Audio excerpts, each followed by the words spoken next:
Hey, what's up guys? Oke guys, di video kali ini gue akan menceritakan seluruh alur cerita dari film Wolf Creek kedua. Film ini telah rilis pada tanggal 30 Agustus tahun 2013.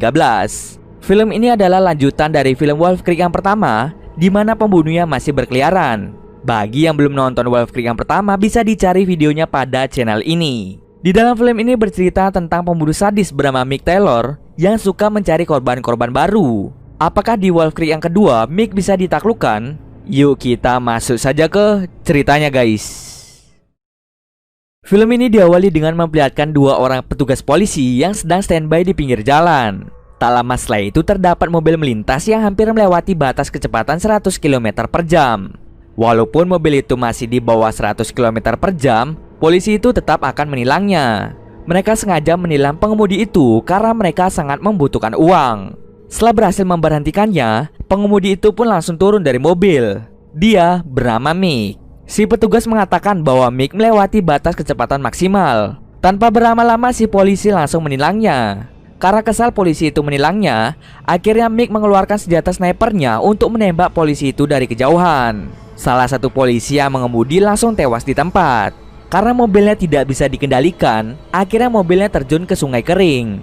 Di sana, Mick langsung menghampirinya dan mematahkan kaki polisi tersebut. Tak berselang lama, Mick langsung memutuskan untuk membakar mereka untuk menghilangkan jejaknya. Scene kemudian berpindah pada pasangan muda Jerman bernama Rutger dan Katarina. Mereka menumpang dari satu mobil ke mobil lainnya menuju Wolf Creek. Sesampai di Wolf Creek, mereka melihat pemandangan yang indah. Tak terasa hari pun sebentar lagi menunjukkan malam hari. Mereka pun lalu membuka tenda untuk berkemah di dekat situ. Di tengah malam, Mick secara tidak sengaja melihat cahaya kecil dari kejauhan. Mengetahui hal tersebut, Mick langsung menuju ke cahaya tersebut. Sesampai di sana, Mick bertemu dengan mereka berdua. Rencananya, Mick akan memberikan tumpangan kepada mereka. Tapi Rutger menolak hal tersebut. Karena penolakan itu membuat Mick menjadi marah dan tidak segan-segan langsung menusuk Rutger dari belakang. Sementara si wanita langsung dipaksa untuk melakukan enak-enak dengan Mick. Ia mulai membuka dalaman dari Katarina. Di saat yang sama, Rutger bangkit dan langsung memukul Mick dari belakang. Tapi Rutger dikalahkan dengan sangat mudah. Karena mengganggu aksinya, ia pun langsung membunuhnya di tempat. Karena Mick sudah tidak ingin melakukan itu lagi, akhirnya Katarina dibuat pingsan olehnya. Bangun-bangun, ia melihat Rutger telah dimutilasi oleh Mick.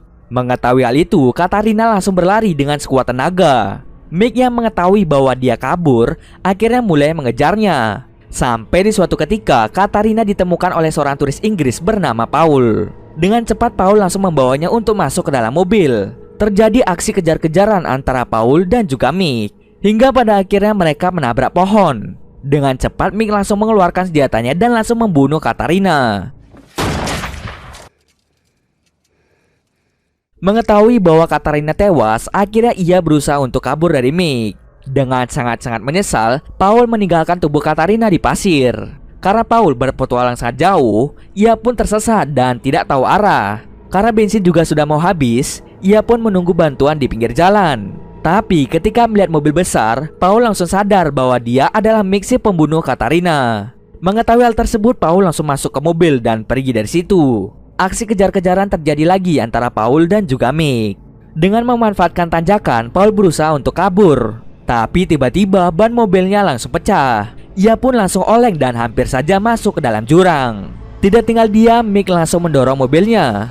Mobil Paul pun langsung jatuh ke dalam jurang. Tidak hanya itu saja, Mick sengaja membiarkan mobil besarnya menghantam mobil milik Paul, berharap Paul akan segera tewas. Tapi nyatanya Paul berhasil kabur dari tempat tersebut. Karena sudah tidak punya kendaraan lagi, terpaksa Paul berjalan untuk mencari bala bantuan. Berjam-jam ia berjalan hingga akhirnya Paul tidak kuat dan langsung terjatuh. Karena Paul sekilas melihat rumah, ia pun bangkit lagi untuk menuju ke sana. Akhirnya ia pun sampai di tempat itu dengan tubuh yang sudah amat kelelahan. Untung saja pemilik rumah itu sangat baik dan membiarkan Paul untuk tidur di rumahnya. Paul juga diberikan makan untuk mengisi tenaganya. Tidak hanya itu saja, pemilik rumah menawarkan untuk mengajak Paul ke kota terdekat. Paul pun setuju dengan hal tersebut. Tapi tiba-tiba Mick datang kembali untuk mencari si Paul. Tidak tinggal diam, si pemilik langsung keluar dengan membawa senjata untuk mengusir Mick dari rumahnya. Mick pun berpura-pura untuk pergi dari sana. Ketika si kakek ingin menaruh senjatanya, tiba-tiba Mick langsung menodongkan senjatanya. Seketika dia pun langsung tewas di tempat. Si nenek juga ditembak yang membuatnya tewas seketika. Paul yang mengetahui bahwa tempat ini tidaklah aman langsung memutuskan untuk pergi dari tempat itu. Sementara Mick mulai mengejar Paul dengan menggunakan kuda. Dengan bersusah payah untuk menghindari Mick, akhirnya Paul pun tertangkap dan dibuat pingsan.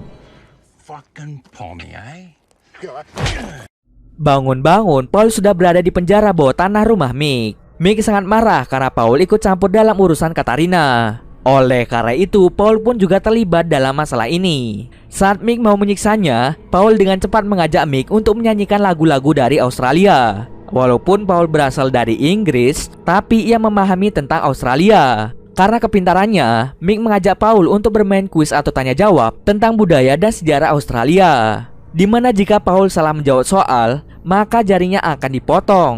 Terdapat 10 soal, di mana jika 5 soal berhasil dijawab, maka Paul bisa bebas. Paul berhasil menjawab 2 soal pertama. Ketika soal ketiga berlangsung, Paul menjawabnya dengan sangat benar.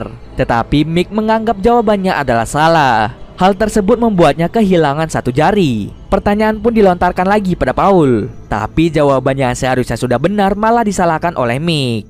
Paul pun meminta untuk memotong jari pada tangan yang satunya. Ia sengaja melakukan hal itu agar bisa mengambil palu yang berada di dekatnya. Ketika Mick ingin mengambil minuman ke belakang, Paul diam-diam menaruh palu di sampingnya. Ia pun disiksa oleh Mick setelah berkata bahwa Mick suka sesama jenis. Ia pun tidak segan-segan ingin membunuhnya. Tetapi dengan cepat Paul langsung memukul wajahnya menggunakan palu. Paul pun langsung melepaskan ikatan yang mengikat kakinya. Setelah berhasil, ia pun berusaha untuk kabur dari tempat tersebut. Tapi Paul hanya bisa melihat lubang-lubang kecil. Tidak hanya itu, ia juga melihat banyaknya bangkai manusia di tempat itu. Di saat yang sama, Mick melepaskan hewan peliharaannya untuk mengejar si Paul. Tapi untung saja Paul tidak tergigit oleh hewan tersebut. Mengetahui bahwa jalannya tidak memungkinkan, ia pun mencoba untuk bersembunyi. Ia melihat bayangan dan mengira itu adalah Mick. Ketika sosok itu mendekat, ternyata itu bukanlah Mick, melainkan orang lain. Mick dengan cepat langsung mencekiknya dan memukulinya hingga ia pingsan. Di saat dirinya tersadar, ia telah berada di kota dengan banyak luka di sekujur tubuhnya. Tak lama setelah itu, ia pun ditemukan oleh polisi.